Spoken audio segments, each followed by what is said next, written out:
Olá pessoal, eu sou o Gel, estou mais uma vez aqui na Comfortec em Farroupilha, no Rio Grande do Sul, para tirar dúvidas sobre funcionamentos ou defeitos, como diagnosticar defeitos em equipamentos de aquecimento. Esse é o nosso ramo, aquecedores a gás.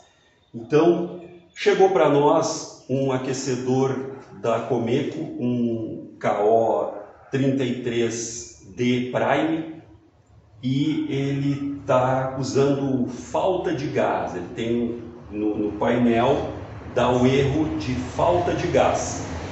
Na visita ao cliente se verificou que gás não faltava. Assim como aqui, nós estamos com o manômetro ali indicando gás no volume correto. Mas aí, por que aparece o código de falta de gás se não tem falta de gás? Tem sim, tem falta de gás. Onde é que acontece a falta do gás? Não na alimentação dele. Primeiro a gente verifica ela, elimina esse risco, tá chegando a alimentação correta. Onde é que a falta está acontecendo? Está acontecendo no queimador. Aí a gente faz as verificações para descobrir por que está acontecendo falta de gás no queimador, se o gás chega até ele como deveria.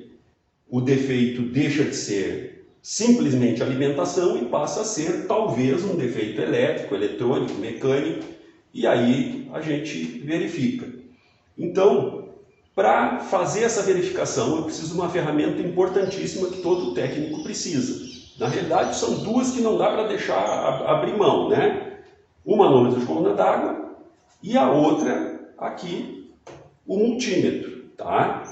A gente precisa do multímetro para poder fazer o diagnóstico correto e de maneira simples, porque sem ferramenta correta, o diagnóstico fica bem complicado, bem difícil, vira um chutômetro, né?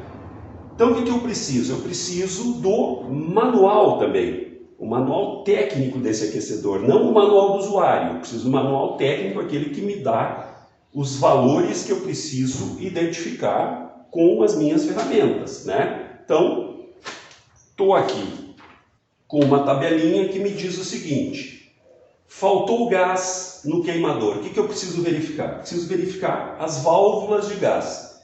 Nós temos uma válvula primária, ou principal, ou de segurança. Nós temos as válvulas secundárias, né, que são as do queimador, e nós temos a válvula proporcional. Tá? Todas elas, primeiro, têm que ter resistência.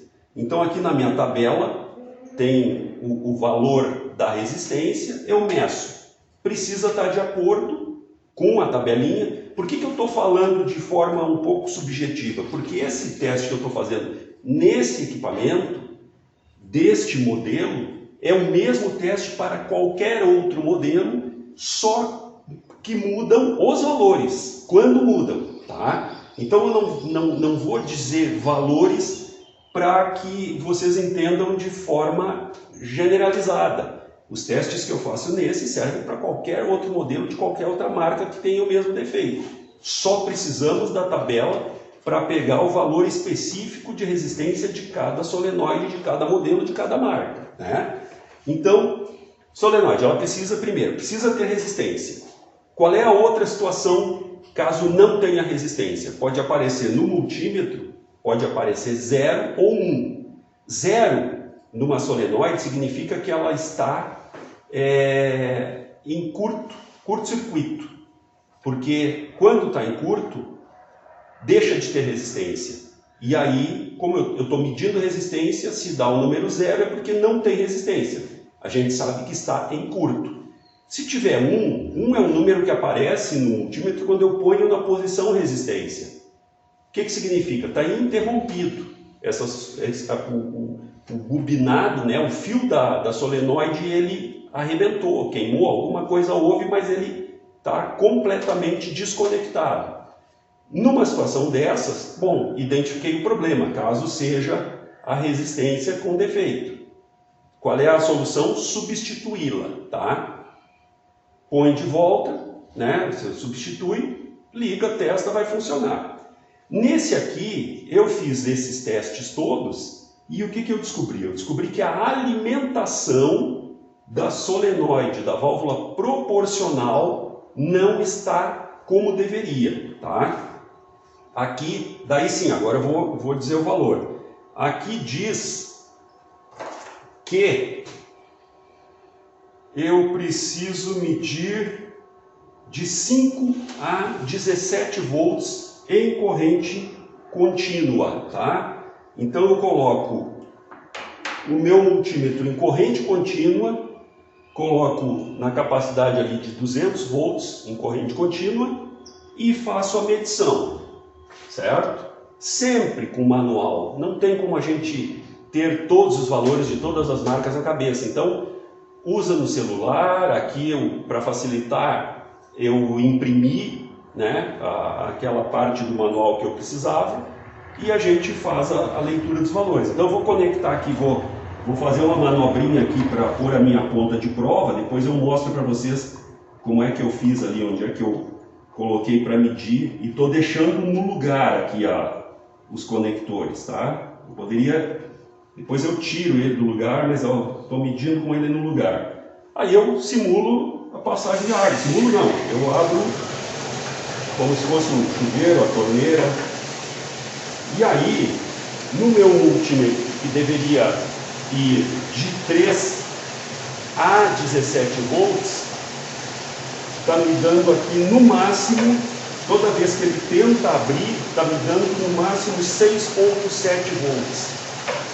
E no mínimo está dando 3, que é quando está na posição de menor abertura.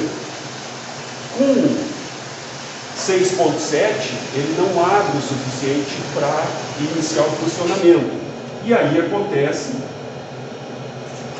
eu cortei aqui, ele acontece, nesse caso aqui, o erro 11, que é falta de gás. Falta de gás onde? No queimador, por isso que dá o erro 11, tá? Então a gente vai eliminando as etapas, a primeira verificação deu 11, deu 12, mede a entrada de gás. Até ali está correto, vamos aos outros testes, vamos descobrir por que não chega lá. Então a gente mede a parte eletrônica, né, para saber se está funcionando. Ó, código 11, falta de gás total. Se fosse 12, seria também uma falta de gás no queimador, mas uma falta de gás para que ele atinja ou atingisse o objetivo solicitado aqui de temperatura. Então o 12 significa que ele teve fogo, teve chama, mas não conseguiu aumentar essa chama. Aí aparece o código 12, tá?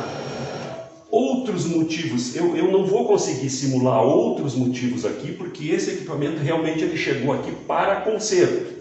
Ele está com defeito, já identificamos, então a energia não chega na válvula proporcional como deveria, significa que a placa de comando eletrônico não está enviando essa energia, tá?